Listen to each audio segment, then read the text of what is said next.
it does seem that the fountainhead of the ancient Christian ethic was here.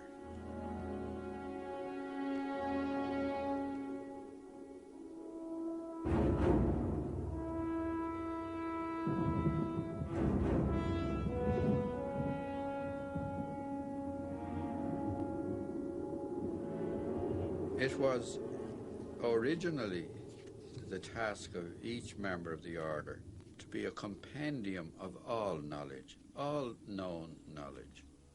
That was the reason for the long term of training. If humanity was totally wiped out, except for one individual, he should be capable of re-establishing everything from his own resources. In an old farmhouse in the south of Ireland lives Ben McBrady, a 72-year-old retired civil servant at the Dublin court. His material needs are few, and he manages well on his small pension.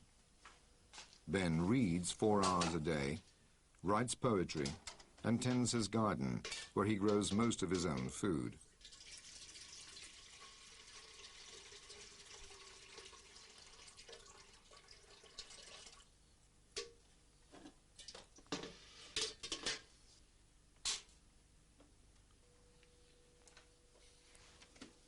His friends call him the Druid. Many of his ancestors were Druids, but at the same time belonged to a secret order, of which Ben may be the last member.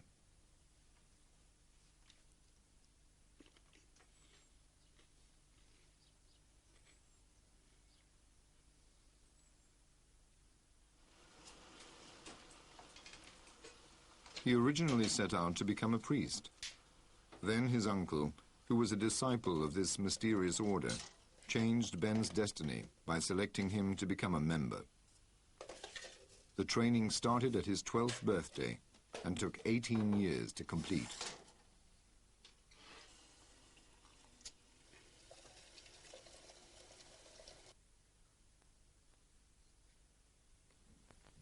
He had to develop all sorts of manual skills, in addition to studying history, law, philosophy, and poetry at Trinity College.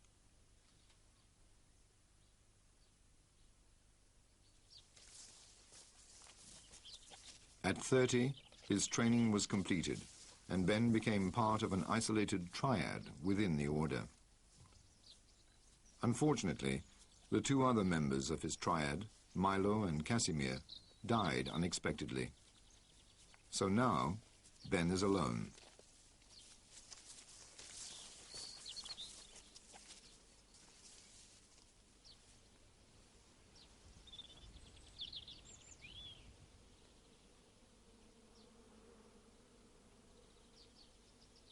Since he has had no contact with the order for many years now, he believes that no other members are alive today.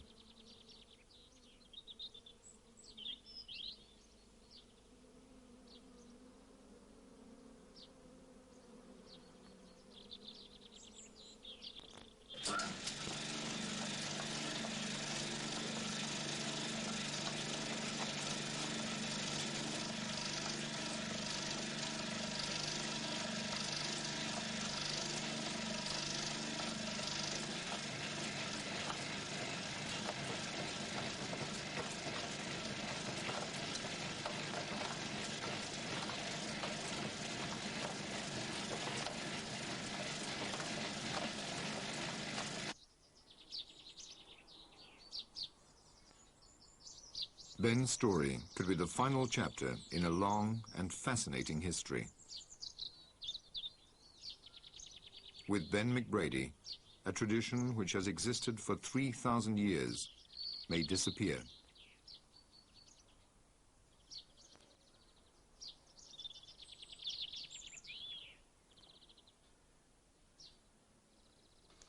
The order of which I may be the last member, by tradition, came into existence after the last great cataclysm or catastrophe which affected the world.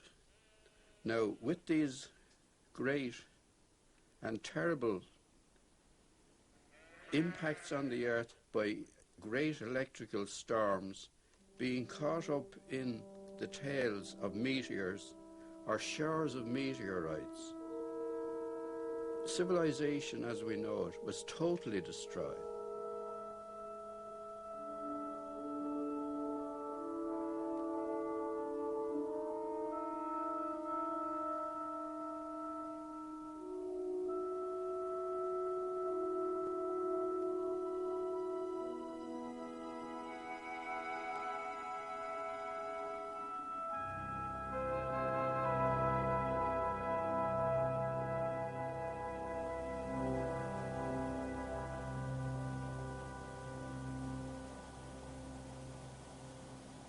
All knowledge came within the ambit of the order, but they were particularly concerned with astronomy because they had experienced so many very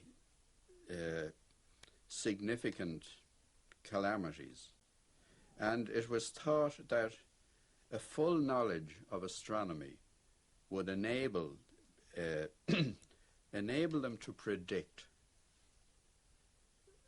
conditions when these calamities were likely to take place and take some kind of action to protect themselves. If you look at the great megalithic complexes in Ireland, you'll see that what are described as passage graves are really bomb shelters of a very primitive kind. They are well above any tidal wave level, and they also afford protection from meteoric showers.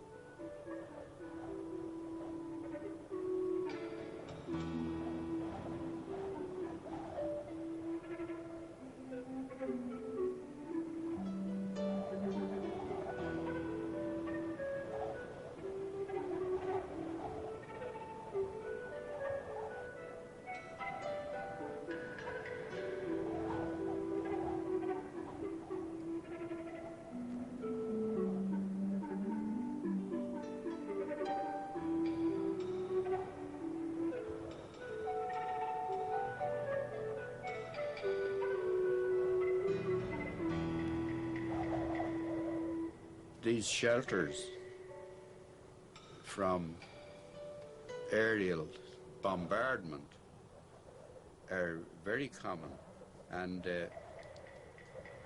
they're well known. But what are not so well known, well, they are to archaeologists, but everywhere in the country you get souterrains, which are underground stone chambers. The archaeologists say, without any evidence, that they were stores for grain, mainly. But no grain remains have been found in any of the souterrains of significance, which would indicate that that was their primary function. They also served as shelters. They would shelter from outside conditions, and most of them would be above, well above sea level too, but not as high as the great megalithic ones. It would seem that the very complex ones, the very big ones, such as we get at Carrowkeel and Carrowmore in Sligo, were special ones, like Hitler's bunker, very well preserved, but they would be for special people, presumably for the telepaths. Every great civilization has a record of a period of a golden age when there was no war, no dispute, no lying. And this was attributed to the fact that language had not been discovered, and the telepathic function was the principal means of communication. Now, in relation to the order, those of the few isolated settlements which survived on the European coastline discovered that some retained the telepathic power, but most of them, because of the terrible traumas and trials they had undergone, had lost it.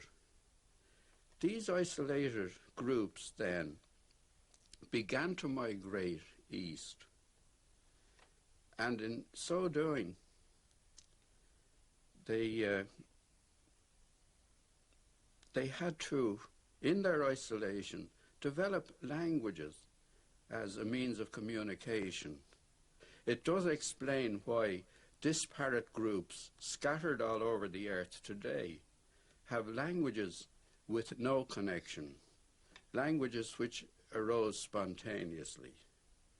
But over and above this, psychics in every community retained a telepathic capacity.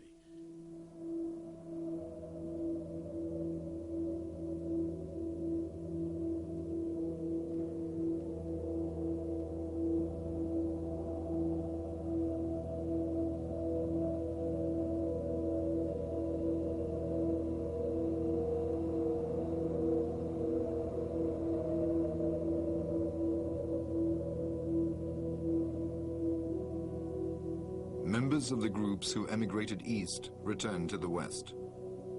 The last people to settle down ended up in Ireland.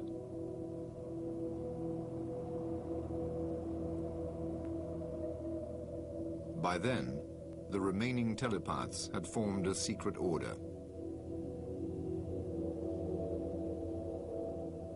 The order at every stage had to remain outside society, within it, but at the same time not of it. A secret order. Secrecy is not something which we think a good thing, but it is essential for survival. And as society developed, it became more and more essential for survival. The old saying is, where do you hide a pebble but on the beach? You can't keep your order secret by going off into a remote place, into a monastery, and cutting yourself off from civilization. It's essential that you interpenetrate the society. Not for any purpose of power, which is the usual aim of most secret societies, but for your own protection.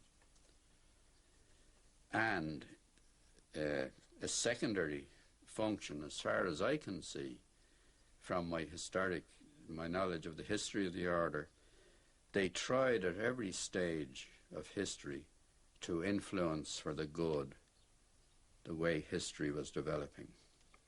And their peculiar faculties gave them the capacity to do so. So they may have saved a few bad calamities in that fashion, that's social calamities. The dangers were very great.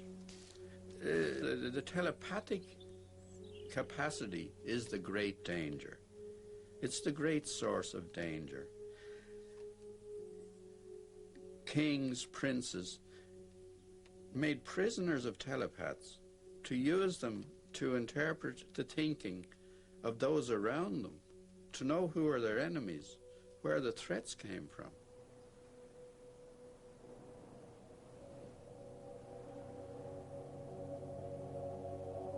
When members of the order first came to Ireland, they found that a mighty druidic organization existed there. Members of the order were druids. They infiltrated the druidic organization, which was a highly complex one, and slightly, well, not slightly, but considerably different in Ireland from the continental druids who are described by Caesar in his De Bello Gallicus. the Gallic Wars. He most of his information came from a druid named Divitiacus, who was living in Rome. And according to Divitiacus, the Druids were the priests and philosophers and astronomers of the Celtic tribes. They were also magicians and lawgivers, possibly priest kings, but he doesn't make that clear. Now, Caesar was particularly interested in the religions of subject peoples, because the Romans believed that if they captured the idols, they had the gods, and the people made no more resistance to them. That was one of their techniques of conquering and ruling. It served both purposes. Now, the Druids, according to Caesar, there have been doubts thrown on whether this Divitiacus existed or not.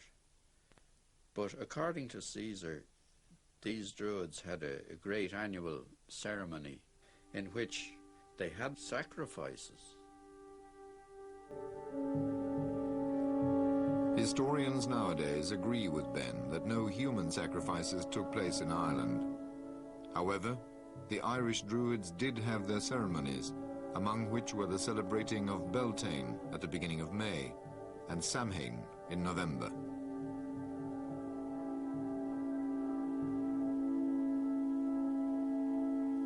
Now, these ceremonies were carried out usually in oak groves.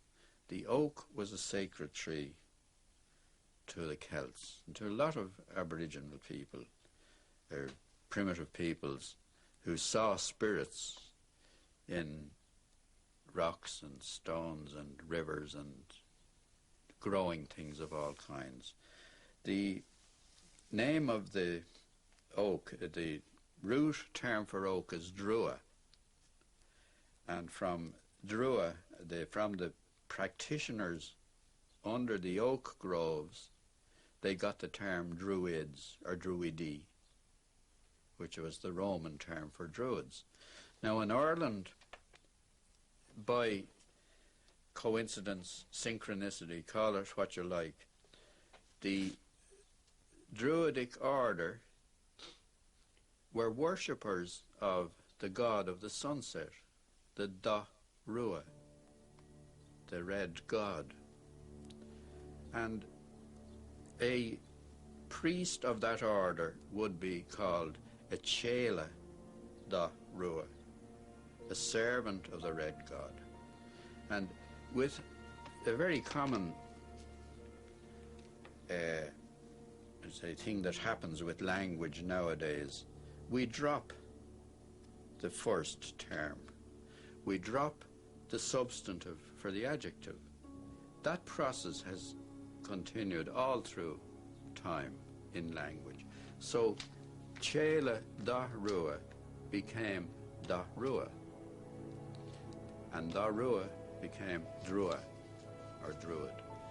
So that's how the confusion arises between the Druids of Ireland, the Druids of the continent. They have the same name, but for different reasons.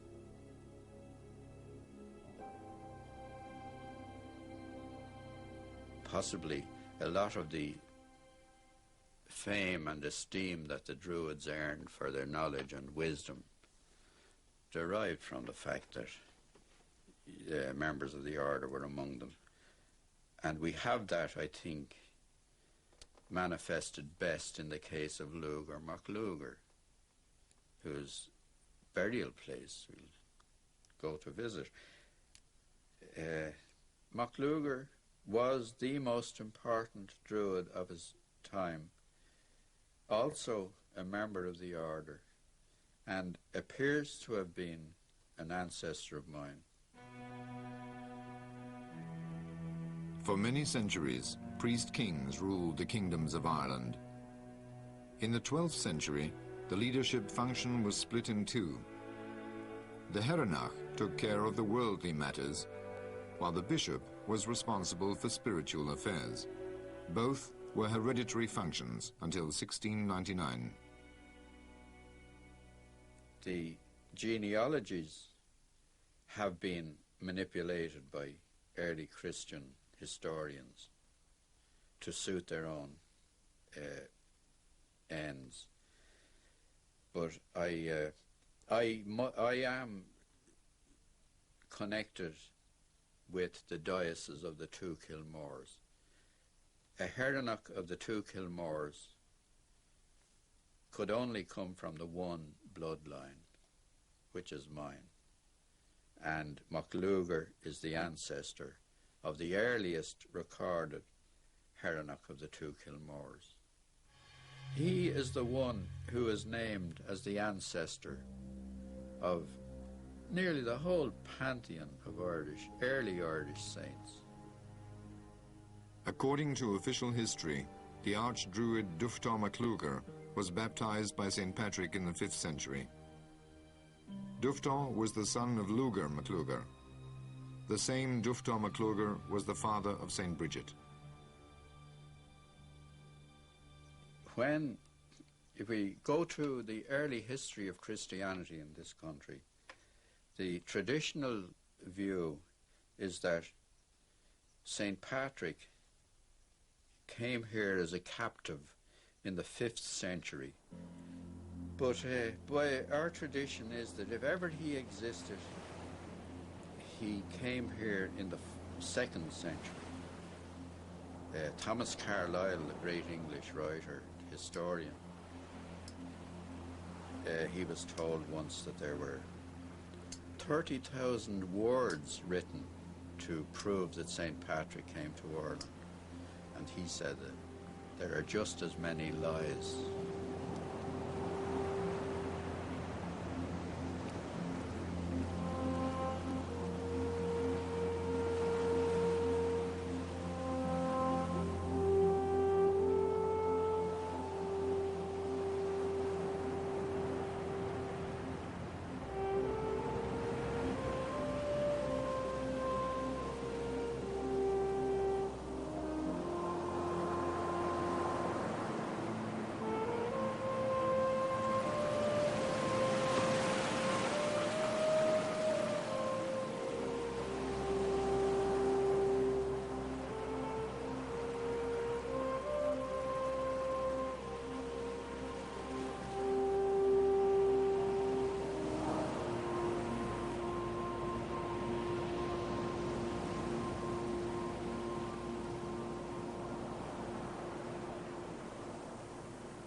There's a great corpus of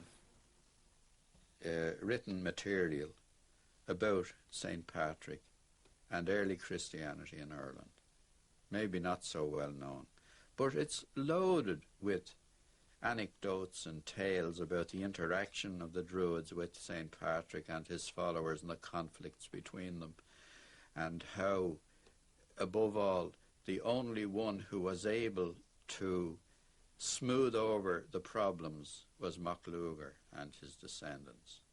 And MacLugar is in the annals, which are definitive, but were altered to suit.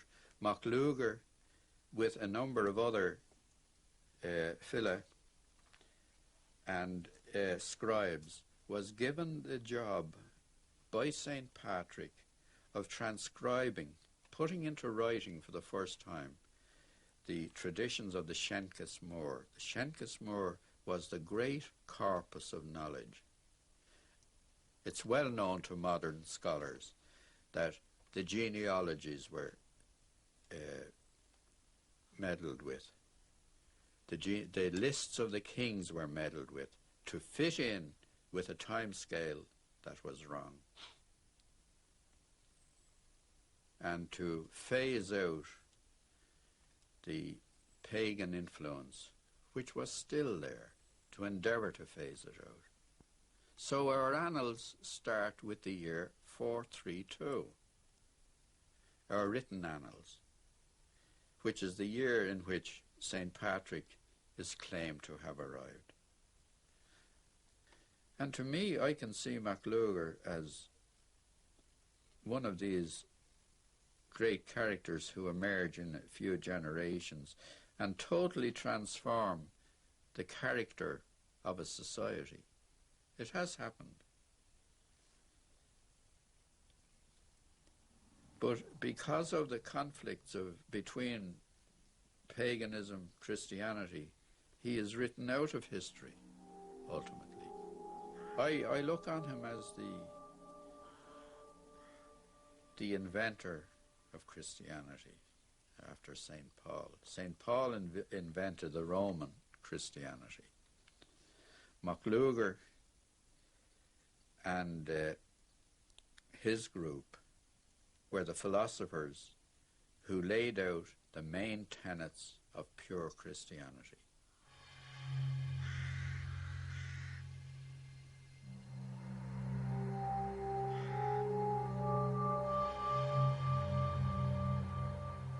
What we recognize as pure Christianity was the old religion carried from here to the east.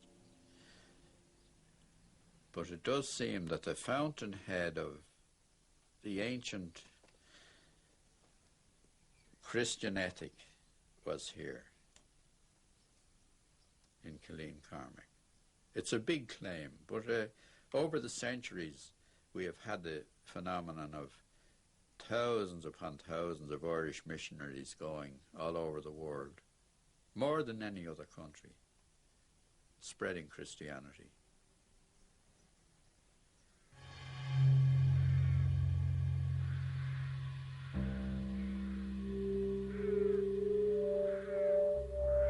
Killeen-Cormac is the burial place of Lugar MacLugar and his son Duftar MacLugar. The mortal remains of other druids, kings and saints are also buried here. Yet Killeen-Cormac is not an Irish national monument, nor is it listed in any tourist guide. It is not even signposted. It is a secret and magical place.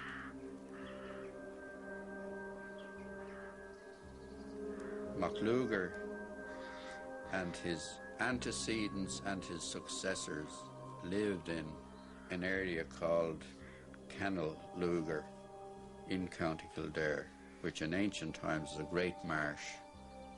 There were two islands in the marsh. One was the settlement of the group, and the other was the temple and the burial place.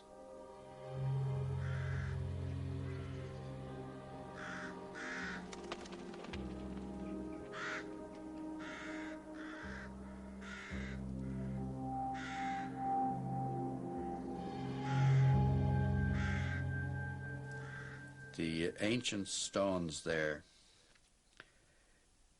make a link with Christianity in that we have the only Ogham stone in Ireland which has both a Latin and an Old Irish inscription written in Ogham, cut in Ogham on the stone. Ogham is not a language, but an alphabet. The inscription on the stone reads, "For true Druids." It was one of the places where Jesus, as a wandering scholar, was inducted into the ancient wisdoms of the order, and then returned to Palestine to begin his mission over there.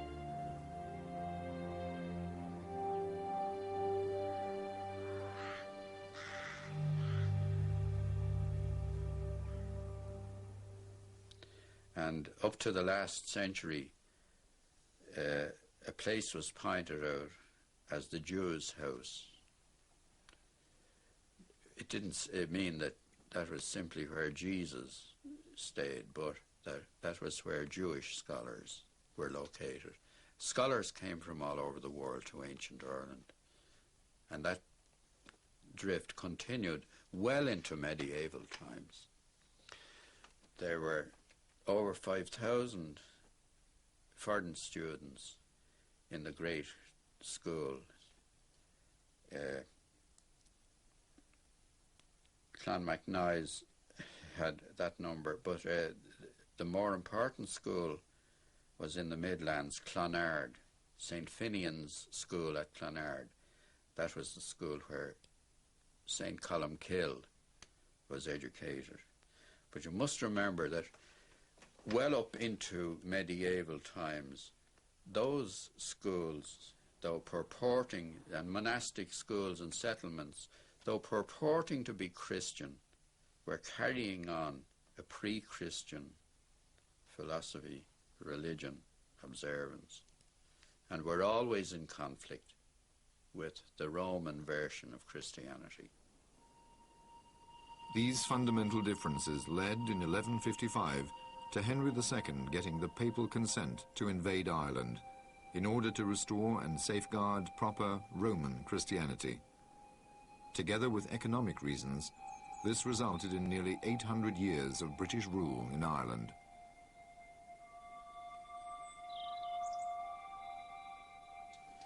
The real explanation, I suppose, is that paganism, or pre-Christian Christianity, was so well rooted here that they wouldn't allow any new form of it to come in.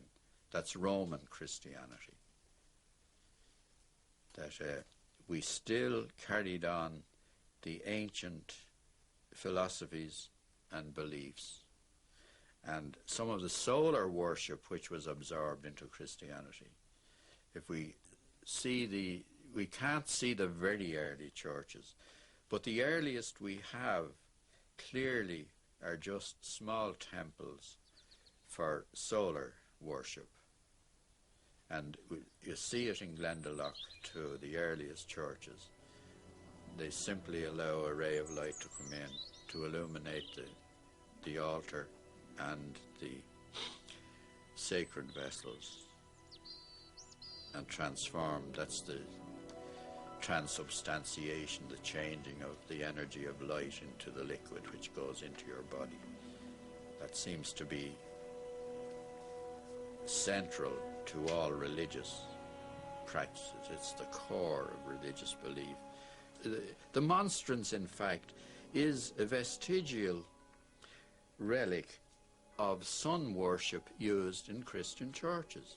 It is a manifest sun. It has a central part, the rays radiating from it, and they put the sacred wafer in the middle after consecration.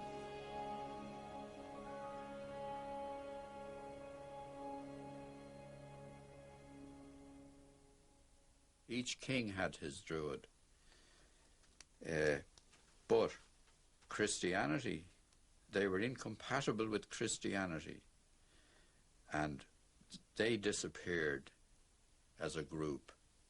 The order, however, continued to survive by adapting itself to Christianity and becoming part of the Christian organization, but keeping its traditions, keeping its beliefs, and acting inside Christianity, the Christian matrix. And that wasn't simply in Ireland, but all over Europe.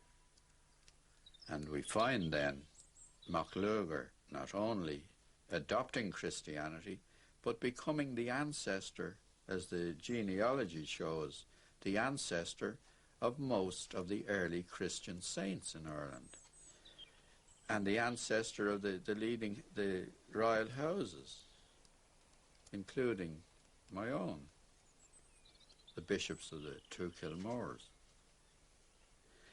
Consequently, a good proportion of the order existed within monastic communities, religions of all kinds. In this country, it may have narrowed down the number in that, so far as I'm aware, the surviving members of the order had to have several primary requirements for admission. A, they had to have telepathic power. B, they had to be poets. C, they had to be of the priestly bloodline. And in ancient Ireland, the priestly bloodline was the ruling line, because it was priest kings who ruled. It's very likely that some of the very prominent and very strange religious characters in medieval times were members of the order. They did manifest the qualities of those of the order. From my study of history, that appears to me to be the case. From the 6th to and up into the 9th century, there were missionaries, Irish missionaries were keeping in contact with the continent and founding monasteries all over Europe. But these monasteries, because I think of the influence of the order, were monasteries of Pelagianism, not of the Christianity as we know it. Pelagius was eventually condemned as the arch-heretic. He was the first and the greatest heretic according to Christian history. But in fact, Pelagianism was the ancient religion which Christ brought back, which was, I think, altered by the Romans, by St. Paul particularly, to suit the Roman imperium, so that the Catholic religion, Catholic apostolic religion, became the new Roman Empire in the 5th century after the breakup, the so-called breakup of the Roman Empire.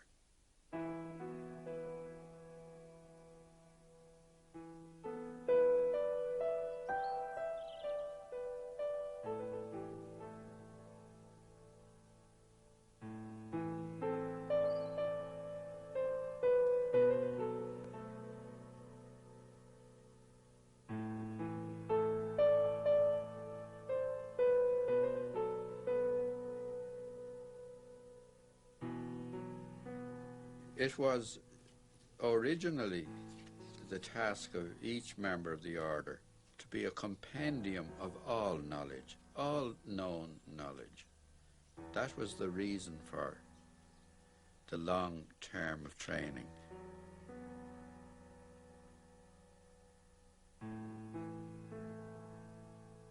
If humanity was totally wiped out, except for one individual, he should be capable of re-establishing everything from his own resources.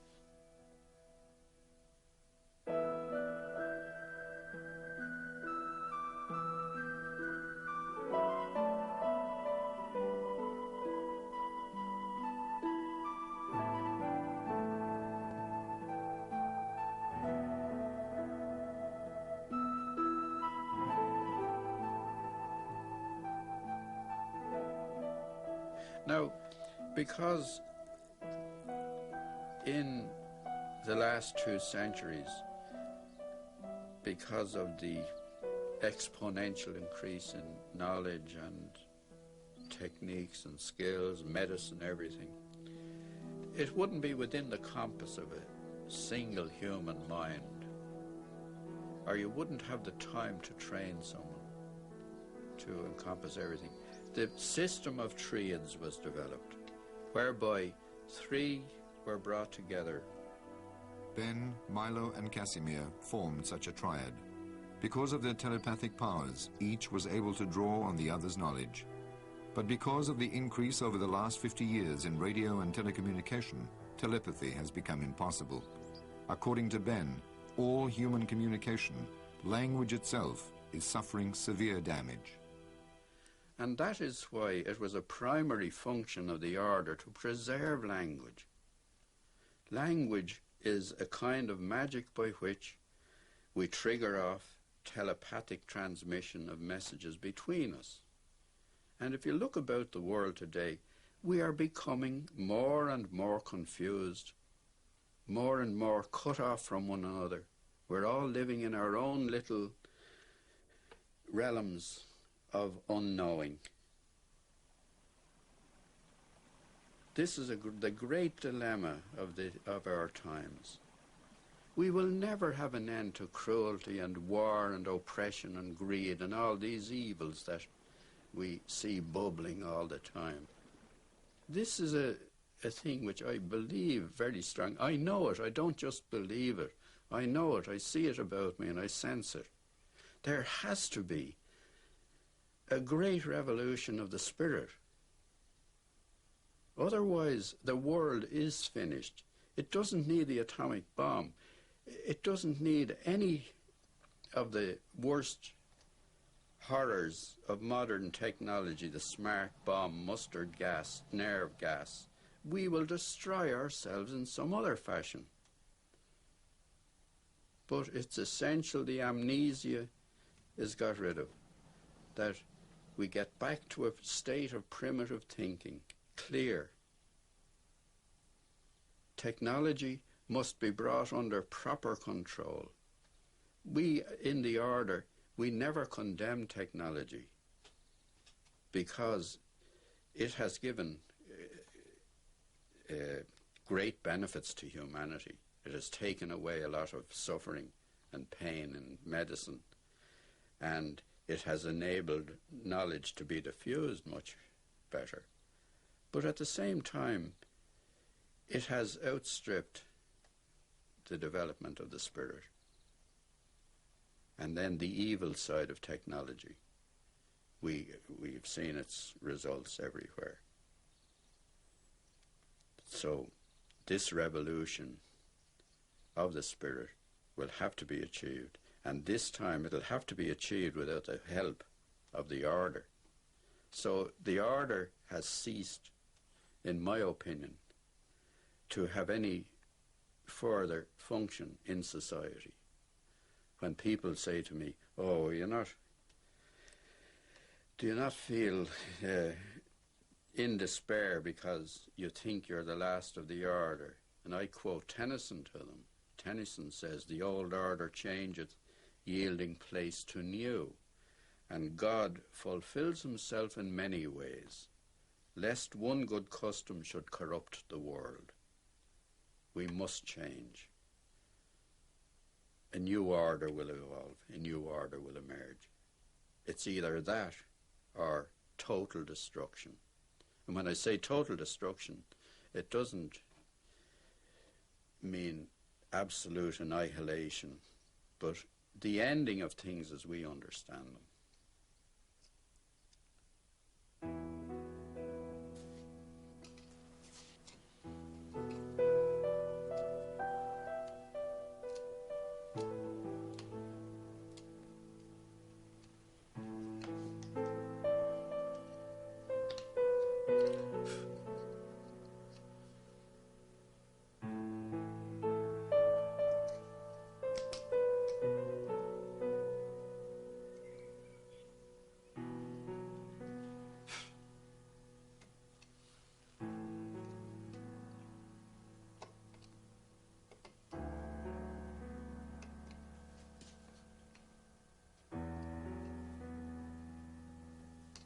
The fundamental training of the order was to achieve balance, not to discard new knowledge, not to discard old knowledge. Keep a balance between them.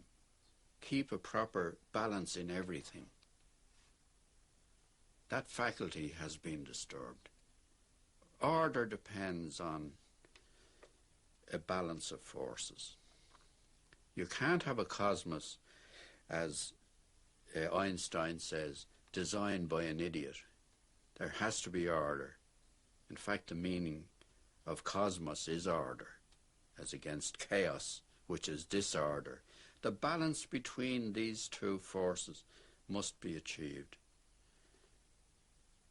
As a natural law, as a fundamental law that we know inherently, we know intuitively that that is so.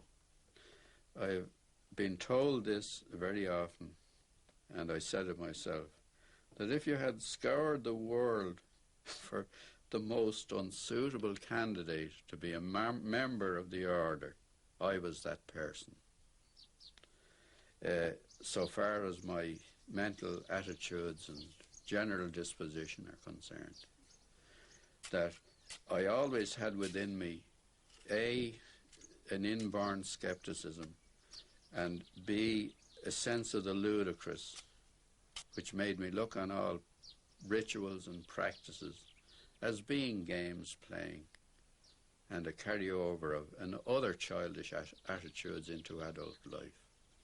I enjoyed it and still do.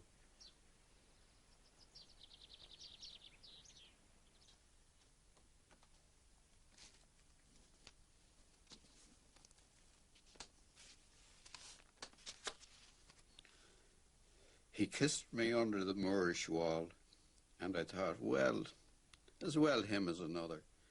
And then I asked him with my eyes to ask again, yes. And then he asked me, would I? Yes, to say yes, my mountain flower. And first I put my arms around him, yes, and drew him down to me, so he could feel my breasts all perfume. Yes, and my heart was going like mad, and yes, I said, yes, I will, yes.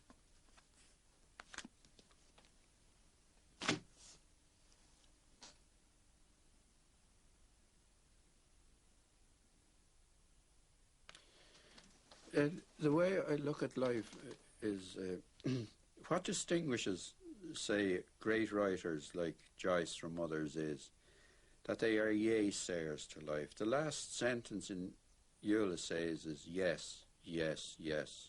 Molly Bloom is saying yes to life. So I was taught that lesson, that we must say yes to life. We must take the positive. The other side lies death and destruction, which is created by us. We can create death. We can't create life. And man is engaged to the limit of his faculties and abilities in creating death. That's why a great transformation has to come. Otherwise, everything goes. That's the moral I derived from that whole issue. So now I continue traveling hopefully, which is better than to arrive.